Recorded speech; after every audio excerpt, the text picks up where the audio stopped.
Ça ne va pas commencer à Rutshuru, ni à Manono, ni à Massissi. Ça va commencer ici. Et ça va péter. Péter. Vous allez fuir.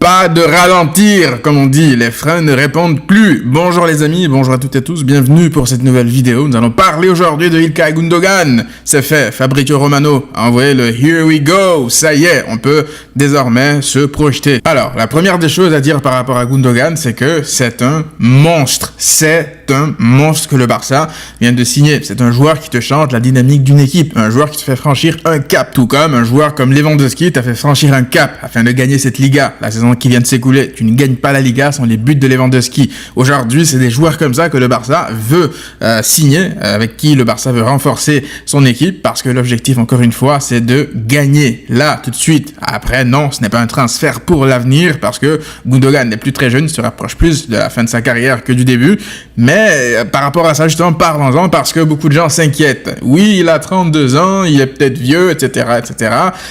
Les gars, Kevin De Bruyne va avoir le même âge que Gundogan dans quelques jours. Donc quoi, si le Barça avait la possibilité de signer Kevin De Bruyne, non, on le prend pas parce qu'il a bientôt 32 ans. Arrêtez.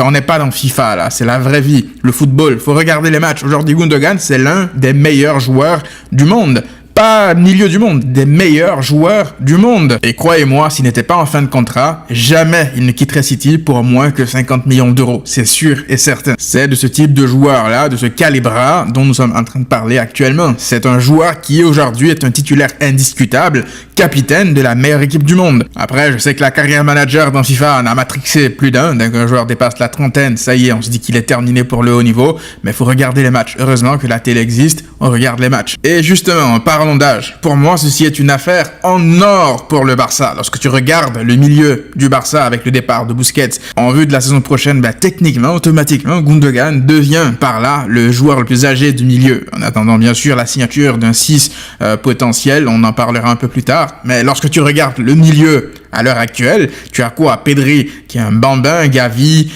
Frenkie de Jong qui est dans la fleur de l'âge, Kessié pareil.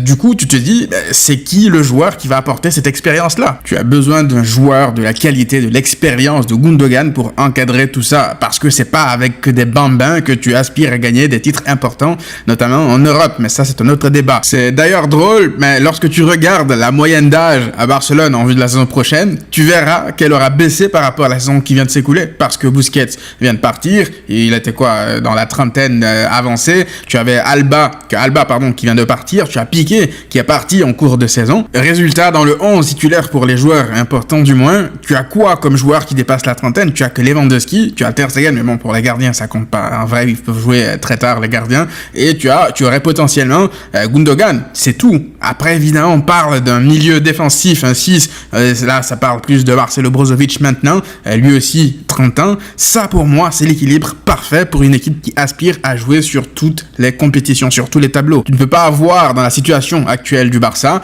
un meilleur équilibre en termes d'âge que celui-ci, qui allie jeunesse, talent, expérience, tout ce qu'il y a autour, parce que faut voir là, ce qui se rappelle, il y a encore quelques années, il y avait beaucoup trop de joueurs qui avaient un certain âge, et de l'autre côté, beaucoup de joueurs qui étaient très jeunes. Il y avait un grand gap entre les deux, il n'y avait pas d'équilibre, il n'y avait pas de joueurs dans la fleur de l'âge, l'effectif était mal bâti tout simplement. Aujourd'hui, avec Gundogan, ce qui me plaît le plus, c'est que tu as l'opportunité de réussir encore une fois à encadrer des joueurs tels que Pedri, tels que Gavi. Surtout Gavi, qui a énormément de choses à apprendre d'un joueur tel que Gundogan. Moi, aujourd'hui, je serais Gavi, je me rapprocherais énormément de Gundogan pour apprendre plein de choses. Pedri, pareil, parce que tout ce que Pedri fait, tout ce qui nous fait tomber de nos chaises quand on regarde les matchs du Barça en regardant Pedri, Gundogan est capable de le faire avec plus de maturité. Donc aujourd'hui, c'est un mentor qui arrive dans cette équipe, un leader, un capitaine. En parlant de capitana, si ça ne tenait qu'à moi, si je devais choisir, Gundogan serait inclus dans les 4 capitaines à compter de la saison prochaine. Mais qu'il soit inclus dans les capitaines ou pas, nominé ou pas, je pense sincèrement que la saison prochaine, il aura un rôle vocal, un rôle de leader naturel dans ce vestiaire la saison prochaine. Parce qu'il a cette aura naturel, cette légitimité, tout comme Lewandowski lorsqu'il arrive. D'autant plus que des joueurs tels que Alba, tels que Busquets ne sont plus là. Donc forcément que İlkay Gündoğan arrive comme leader naturel dans ce groupe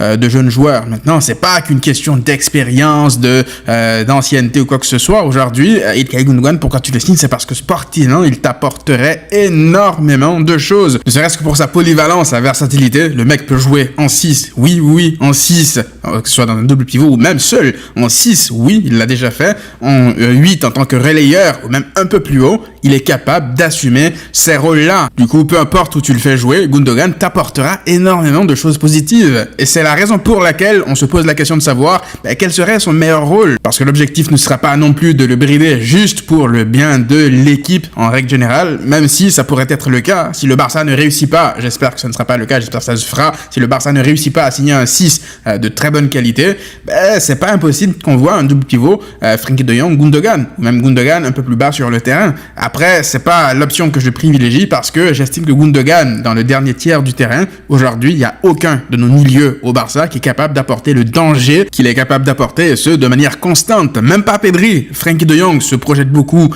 balle au pied. Ça, Gündoğan est capable de le faire. Mais là où Gündoğan se démarque, c'est dans sa capacité à apporter des buts, des passes décisives. Même l'avant-dernière passe, Gündoğan, c'est un joueur qui est capable de te créer des choses. Mais pas que de te créer ces choses-là, mais surtout de les créer avec un volume assez important, de répéter ces choses-là. Parce que le Barça, ce qui a pêché pas mal de fois la saison dernière, c'est le manque d'occasion, le manque de buts dans certains matchs. Et en parlant de buts, s'il y a bien un joueur qui doit être extrêmement content de l'arrivée de Gündoğan, c'est bien sûr Lewandowski. Lewandowski qui a joué avec Gündoğan lorsqu'ils étaient ensemble à Dortmund. Le Real Madrid s'en souvient très bien. Mais avec des mecs comme Gündoğan, comme Pedri, autour de lui, beaucoup plus proches de lui, Lewandowski devrait se procurer beaucoup plus d'occasions en termes de volume. Et si Gündoğan n'est pas à la création, il sera à la finition, c'est sûr et certain. Du coup, on se pose la question, on se dit, où est-ce que Gündoğan pourrait jouer la saison prochaine? Je vous pose la question. En l'état, si le Barça ne signe pas de 6, où est-ce que vous feriez jouer Gündoğan? Si le Barça signe un 6, supposons, comme Brozovic, et que ce dernier réussit à s'imposer, à garder cet équilibre-là, la question ne se pose même plus. Gündoğan sera intérieur beaucoup plus haut ou milieu dans le contrôle. Mais en l'état, c'est sûr qu'on peut se poser la question. En fait, c'est un problème de riche, parce que Gündoğan, peu importe où tu le feras jouer, il aura un rôle très important. Et c'est la raison pour laquelle, à titre personnel, je pense que Xavi l'utilisera à différents postes. Ça sera pas, même si on signe un 6, même si le Barça signe un 6, supposons Brozovic, et qu'il s'impose, je pense que Gündoğan, par moment, dans certains matchs, il y aura des matchs où il jouera un peu plus bas, dans un double pivot peut-être, mais pas à un seul poste comme ça durant toute une saison définie. Non, parce que Gündoğan est un joueur total, et c'est exactement ce qui me hype le plus par rapport à la saison prochaine. C'est parce que la différence de combinaison est quasiment infinie avec un joueur comme ça. Tu peux tenter avec Gavi, avec Pedri, avec Frenkie de Jong, avec plein d'autres joueurs de système. Gündoğan saura les bonifier, tout comme Pedri bonifie le jeu du Barça lorsqu'il est là. Tout autour de lui s'illumine comme par magie. On ne sait pas comment tout ceci va s'agencer, mais juste le fait d'imaginer une colonne vertébrale, Frenkie de Jong, Gündoğan, Pedri, Lewandowski, les gars, moi je vous dis, j'ai envie de voir ça. C'est ça le football, en fait. Si on réussit, si Xavi surtout réussit à agencer tout ça, parce que là, la responsabilité sera sur lui, il a le matériel pour faire mieux que la saison dernière en termes de jeu. C'est pour ça que je vous disais que mon exigence sera beaucoup plus élevée pour la saison prochaine en termes de jeu, mais aussi en termes de titres, parce que si tu signes un Gündoğan, c'est pour éviter de te retrouver dans la même situation que la saison qui vient de s'écouler, avoir des blessés importants dans les matchs cruciaux de la saison, donner plus de temps de jeu à des joueurs de rotation comme Kessié. Gavi va descendre dans la hiérarchie des milieux naturellement derrière Gündoğan, c'est comme ça, parce que Gündoğan est un joueur plus accompli, plus complet, plus mature, et Gavi à 18 ans aura un rôle, à mon sens, important de rotation, mais vraiment important. C'est pas un joueur qui ne jouera que des bouts de miettes de match, c'est un joueur qui pourra même être titulaire dans certains matchs en choisissant les bonnes combinaisons. Au milieu, la bonne balance, parce que moi, je verrais bien un milieu, un quatuor formé de Gündoğan, Frenkie de Jong, Pedri et Gavi. C'est tout à fait possible de voir ça dans certains matchs, surtout en Liga. Moi, j'ai vraiment hâte de voir. En tout cas, ça te donne vraiment beaucoup de possibilités par rapport à tes choix et par rapport aux blessures pour éviter justement que des joueurs comme les Pedri soient surmenés, qu'ils jouent beaucoup trop. Ça parle aussi de Lo Celso. Le Barça serait intéressé par Lo Celso. J'espère que ça, c'est pas juste une rumeur en bois, parce que ce joueur-là aussi est incroyable. Si le Barça a réussi à choper Lo Celso du côté de Tottenham en leur refourguant l'anglais, là pour le coup ça serait le casse du siècle, ça serait le vol du siècle. Donc ça on verra bien comment ça va se passer, mais Lo Celso qui se rajoute à ce milieu-là, ça voudrait naturellement dire que Pablo Torre partirait en prêt, surtout si tu dois signer un 6, ça te ferait 6 milieux, voire 7 si Nico revient. Vu que tu comptes jouer à 4 au milieu, en termes de qualité, en termes de profondeur, ton milieu, il serait juste parfait. Si tu signes Brozovic, si tu signes un joueur, un 6, je veux dire lambda, ça sera à voir, mais là, 7 joueurs de qualité, franchement, tu es prêt pour la saison. En tout cas, au milieu, tu es prêt. Je suis d'ailleurs curieux, quel numéro est-ce que vous donneriez aujourd'hui à Gundogan? Dites-le moi en commentaire, on se retrouve, nous, pour une prochaine vidéo très rapidement. D'ici là, prenez tous soin de vous, et à très vite.